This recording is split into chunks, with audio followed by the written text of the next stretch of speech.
to safely play. It's what parents and kids in the Pacific Northwest have been searching for quite a few months now. Fox 12's Nick Krupke shines the Sunday spotlight on a group of Westview high school boys who moved to Utah to be able to lace up their cleats and buckle up their chin straps. Man, I miss Oregon so bad. I didn't realize how much I love Portland until, I came here. Westview High sophomore Aaron Jones has spent the past 6 months in Pleasant Grove, Utah. A big reason why we made the move is because I didn't play my sophomore year. So I got hurt first game of the season. I tore my foot. So I played my freshman year, and then I wouldn't have played, sophomore or junior year, so I'd have missed 2 years of my high school career.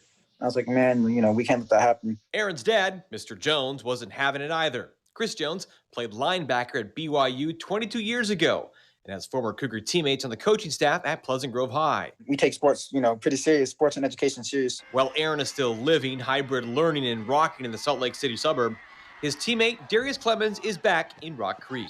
There was a whole bunch of guys that loved football, and they do whatever they could to make it happen. Darius, Aaron, and Brock Jolly all followed the lead of their quarterback, Sam Levitt, in making that pandemic move to Utah. I feel like since Corona's been just such a crazy time, it didn't even feel that crazy. He was like, Darius, I'm going to Utah. Like, ask your parents. And I was like, Sam, my parents are going to let me go. And then my dad came upstairs like 30 minutes later, like, hey, Sam talked about going to Utah to play football. I was like, what? What in the world is going on?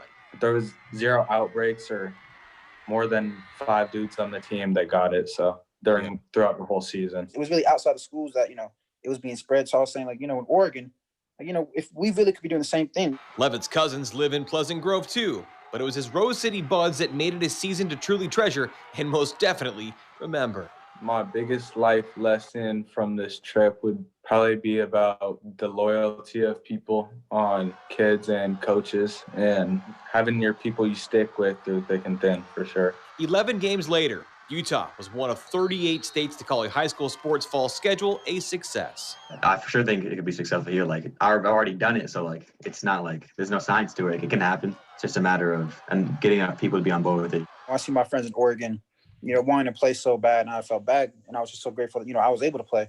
Masked up on the sidelines and at practice at all times, with 0 reported on-field COVID-19 transmissions. They were kind of wishy-washy as far as cases went, but I never got corona, so nobody that I was like immediately close to got corona. So, I mean, it was working. The proof is in the pudding. Like, if you want to play football, you'll make it happen. Hope springs eternal for those Friday night lights next fall, if not some type of season this spring. Reporting with the Westview Wildcats, Nick Krupke, Fox 12 Oregon.